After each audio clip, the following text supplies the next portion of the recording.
वंदित हो सद्गुरु रामपाल जी भगवान की जय हो।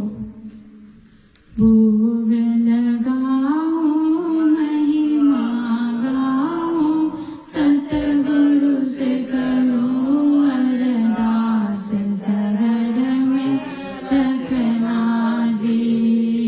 भोग लगाओ महिमा गाओ सतगुरु से करो अरदास शरण में रखना जी। गुरु रूप में सायब कबीर गाँव धनाना बरकत है। गुरु रूप में सायब कबीर गाँव धनाना बरकत है। इनको ना पहचान के इंसान मानव तन में मरकट है। इनको ना पहचान के इंसान मानव तन में मरकट है। इनका ज्ञान और ध्यान ही बंदे खोले बजर का बाट शरण में रखना जी। भोग लगाओ महिमा गाओ सतगुरु से करो अरदास शरण में रखना जी। भोग लगाओ महिमा गाओ सतगुरु से करो अरदास शरण में रखना जी। सात दीप और नौ खंड सतगुरु सम नहीं दूजा है। सात दीप और नौ खंड सतगुरु सम नहीं दूजा है। सुर नर मुनि जन तीनों देवा करते गुरु की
सद्गुरु रामपाल जी भगवान